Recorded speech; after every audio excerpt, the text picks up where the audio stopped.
loving God for net-breaking increase. Love is an emotion. Even the most docile, the person, call him Hitler, the person who has no feeling. When love comes, their body changes. And it could be the posture you assume when you love someone, you are more relaxed with them. True or false? You are more relaxed with them. You are free to be yourself. The minute you love God, we know you love him by your body language. Every time you get into his presence, is it an easy experience? Is it an enjoyable experience? I pray that from today, when we get into the presence of God, we will be overcome in his presence. And worship is one of the vehicles that God has given us to express our love to him.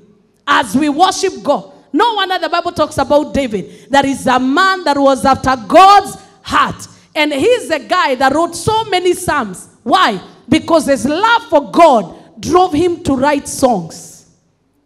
Ooh. So in this church, whether you're a musician or not, you must be a worshiper. Somebody say, I am a worshiper of God because I love him. If you listen to all music in the world today, I believe more than 60% of all secular songs are love songs. True or false? I even think 60 is underrating it. It's even more.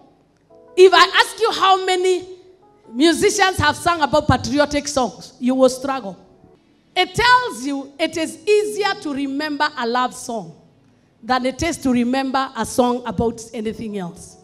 I remember when you were growing up, every music that probably, even now, the songs that hit all over the globe, mostly are love songs. Whether it's love to one another, love to something. Because the minute love comes into play, the body posture must change. I believe that our worship will never be the same again after today. So tell your neighbor for me, as from today, let your body bear witness that you love God. You don't need to be motivated to lift up your hands when you love him. You don't need to be motivated to come to church when you love him. Because our sister told us that once you love someone, it is also measured by your level of sacrifice. So anybody that will enjoy net-breaking increase must have a level of sacrifice that they give towards God and towards his work. Your sacrificial living tells us your connection with God and your love with God. And that is why we see people like Solomon, people like David, people like Abraham, people like Jacob and Isaac. Everywhere they went, they will raise altars of sacrifice to God. Not because they were commanded, but because they loved. Because every genuine love gives. John 3:16, for God that he gave his only begotten son, that whosoever believes in him shall not perish, but have everlasting life. It means that the more you love, the more you sacrifice. Those of us who have been dating, you already know that that relationship will not work. When somebody was calling you 3 times a day, and now they begin calling you once, you know akufukuzai hakwambi toka. If they were buying you gifts, and then they begin to become slackish ones of course in marriage it happens after you stay for some years. You don't even remember. But in this church we are different. That's why we celebrated Mr. and Mrs. Gedenji's anniversary. Because we believe love should be relevant. Hey, let every marriage be rekindled in love. Even after this service. Can I get a better amen? You notice anaenda. Wakati umeona the way they used to call you and talk to you over nothing. You call, say, hi, how was your day? How is the weather? Kutaftiria maneno. Kianza kumuliza mambo ya weather na kuuliza, am I a meteorologist? You already know there is fire in the house. I declare whoever stole the heart of God in your life, it must be Satan. He's the chief suspect. I command the love of God to be restored in your heart. Lift up your voice and say, my Father and my God, rekindle your love in my life. Rekindle your love in my life. When you love God, you miss him. That's why David would say that I long for the gates of Zion. I better be a doorkeeper in the house of God than dwell in the tents of wickedness. Why? Because he would miss God. Until you come to a place where you miss prayer, where you miss to worship, where you miss service, when you feel you have not attended a service, unasikia uko na deni, your love with God is questionable. I pray that God will rekindle his love in our hearts. And every believer shout a better amen. Woo. So we know your love for God by how frequently you talk to him. How frequently you talk to him. That is why I say pray without ceasing. Let all prayers be made by all men continually.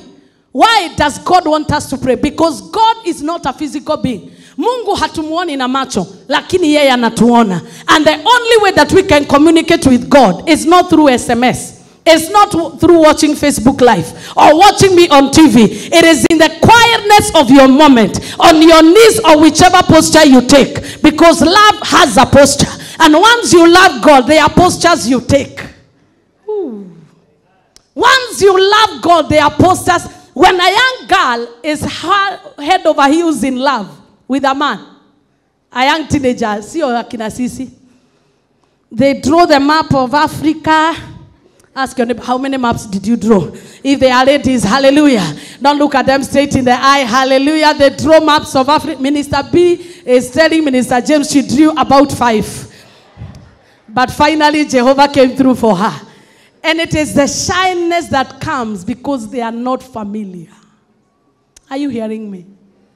The days of shying away from entering into the presence of God are over. That is why the Bible assures us that let us enter boldly into his presence, because the veil that was separating us is already broken. Whatever has been shielding your heart from loving God, let it catch Holy Ghost. The Bible in 1 Corinthians chapter 13 about genuine love. It is temperate. It is patient. It is kind. It is not self-bragging. It is not self-exalting. The minute God finds somebody with love, a person that is willing to forgive easily, there is nothing that he cannot give them. So I pray that the love of God will be shed abroad in our hearts, that we will think about him every day. We will think about him when we are in our workplace. We will think about God when we lay to bed. We will think about God in our walk and tell him every day, I love you because you are the anchor of my life. Somebody shout the loudest amen. So I want you to know that the characteristic number 1 of love, it is a commandment. It is not a choice. It is a commandment. Tell your neighbor, it is a commandment to love God. If you read from Deuteronomy 28, from the laws of Moses, even Exodus 20, the 10 commandments, you shall love the Lord your God with all your heart, with all your everything. It is not an option. It is not a choice. It is a commandment. It means that there is no choice when it comes to that. God expects you to love him. And he cannot expect you to love him when he has not shown you love. God is amazing.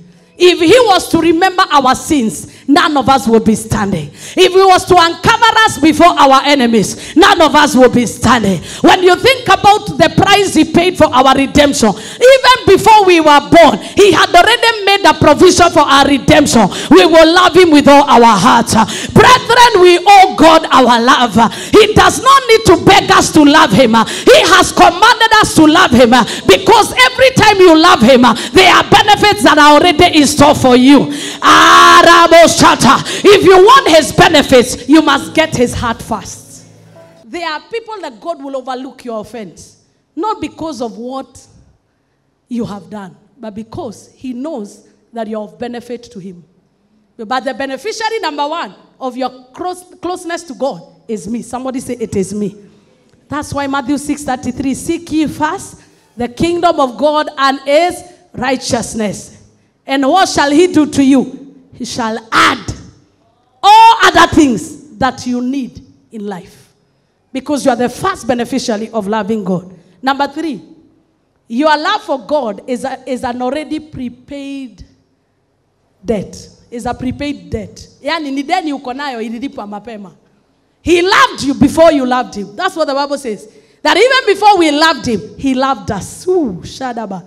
1 John 4 verse 16. 1 John chapter 4 verse 16. 1 John chapter 4 verse 16. The minute God prepaid the price for your love, it means that I am not advocating for sin, But I'm saying that there is no place that you can go that he has not paid for. There is no blessing that you're looking for that is not already available. The issue is how strategically you are positioned to loving him. How many want to love God? Like Peter, may you be in the right place at the right time. May you enjoy your net-breaking increase. I pray like Peter in the name of Jesus. Let your toiling come to an end today. By you are repositioning your heart to love God with all your heart. Against all odds, I pray that God will commit himself to give you what money cannot give you. To give you what a husband or a wife or a child or a relative cannot give you. To give you what your job cannot give you. And if you believe it, shout a better amen. Ooh.